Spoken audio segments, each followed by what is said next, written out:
Bonjour et bienvenue dans cette nouvelle vidéo dans laquelle on va parler de have.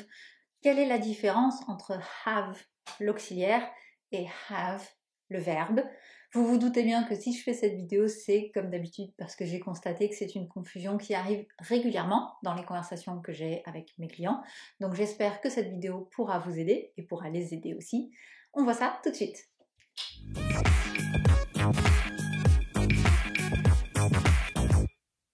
Avant de rentrer dans le vif du sujet et de parler de have, puisqu'il est question ici d'auxiliaire, j'aimerais commencer par un petit rappel sur les auxiliaires en général. On va d'abord trouver justement have et be, qu'on appelle des auxiliaires primaires.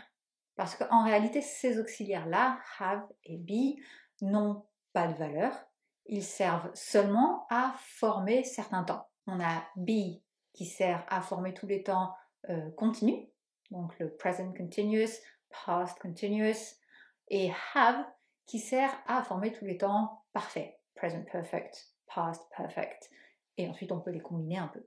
Je vous donne quelques exemples pour illustrer ça, et vous allez voir que tout au long de la vidéo, on va réutiliser ces exemples, les transformer un petit peu pour donner du sens à tout ça.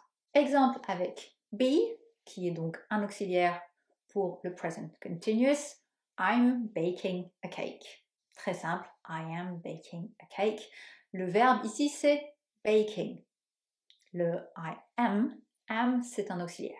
Autre exemple avec have pour le present perfect. He has eaten all the cake. Ici le verbe c'est eat. He has eaten. L'auxiliaire has. Donc vraiment ici, le has n'a pas sa valeur de have à voir, c'est vraiment juste un outil pour créer un temps. Et si on combine les deux, comme je vous disais, on peut très bien avoir le be et le have pour faire des temps un peu plus élaborés. I have been cooking all morning. Donc ici on est sur du present perfect continuous et on a les deux auxiliaires have, been et le verbe cooking. Ce sont donc les deux auxiliaires primaires have et be. À ça s'ajoute do et did. Did étant utilisé pour les temps du passé à la place de do. Il va servir à introduire une négation, poser une question ou faire ces fameux question tags dont je vous ai déjà parlé, ou même à mettre un peu plus d'insistance sur ce qu'on est en train de dire. Je vous donne quelques exemples. I don't like curry.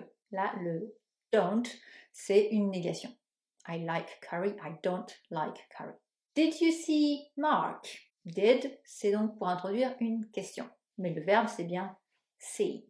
You come from Russia, don't you? Ici, on est sur du question tag. Don't you? Ce don't est vraiment juste l'auxiliaire qui introduit la question. Et enfin, je vous disais que did et do peuvent servir à insister. Cet exemple, I did call her twice, au lieu de dire I called her twice. Je l'ai appelée 2 fois. I did call her twice. Oui, je l'ai appelée 2 fois. I did call her twice. Donc là, on voit bien que ce do n'a pas non plus la valeur de faire, c'est juste un auxiliaire. Et pour terminer, on a toute cette flopée d'auxiliaires will, would, may, might, can, could, shall, should, must, ought to, qui servent à parler de choses qui sont nécessaires, possibles, certaines ou qu'il serait bon ou qu'il faudrait faire. Ces 10 auxiliaires-là s'appellent des modaux. Donc on a les auxiliaires primaires, be et have, do et did, qui sont pour de la négation, et les modaux pour la nécessité, la certitude, le besoin, etc. Que se passe-t-il lorsqu'on a une phrase qui utilise un auxiliaire et que l'on veut mettre à la forme négative? Eh bien, ce sera toujours l'auxiliaire et non le verbe qui va prendre la négation. Quelques exemples. Amy is baking a cake. Amy isn't baking a cake. Donc ici, is et isn't, c'est bien be l'auxiliaire. Et le verbe, c'est bake. He has eaten all the cake. He hasn't eaten all the cake. He has eaten, donc on a bien has, c'est l'auxiliaire, et eat, le verbe. He hasn't eaten, c'est bien l'auxiliaire qui prend la négation. Et enfin, Mark will go to university in London. Mark won't go to university in London. C'est bien ce will qui prend la négation et devient won't. Alors maintenant, on en arrive au sujet de la vidéo. Pourquoi je veux absolument vous parler de have et quel est le problème qui est souvent rencontré? C'est cette confusion entre le fait que have soit un auxiliaire, mais que ce soit aussi un verbe. Je vous donne deux exemples. Le premier, have, est un auxiliaire. Mary has eaten all the cake. Et dans le deuxième, have est bien un verbe qui a toute sa valeur. Jane has a new haircut. Jane a une nouvelle coupe de cheveux. Donc cette fois-ci, has, c'est le verbe. C'est là qu'est l'information. Et d'ailleurs, il n'y a pas d'autre verbe où que ce soit dans la phrase. Et c'est là que le problème intervient. Dans le cas où have est un auxiliaire, on l'a vu, il porte la négation. Mary has eaten all the cake. À la forme négative, ce serait Mary hasn't eaten all the cake. Seulement quand have est un verbe, il ne prend plus la négation, on doit ajouter un auxiliaire pour sa négation. Jane has a new haircut. Jane doesn't have a new haircut. Et non pas Jane hasn't a new haircut. C'est justement cette erreur-là que j'entends le plus souvent, ce Jane hasn't a new haircut. C'est cette confusion à vouloir mettre le négatif sur ce have qui ici ne l'accepte pas puisque c'est le verbe et pas l'auxiliaire. Alors vous pourriez me dire, oui mais be dans tout ça, puisque have c'est un auxiliaire primaire qui permet de faire des conjugaisons, be c'est la même chose et ça sert aussi de verbe, c'est le verbe être après tout. Est-ce que be subit ces mêmes contraintes comme le verbe have et l'auxiliaire have? Ah ben non, ce serait trop simple. Ou alors c'est peut-être au contraire beaucoup plus simple comme ça, mais il n'y a pas à se poser de questions avec be. Be accepte toujours la négation. Je vous donne deux exemples de la même façon.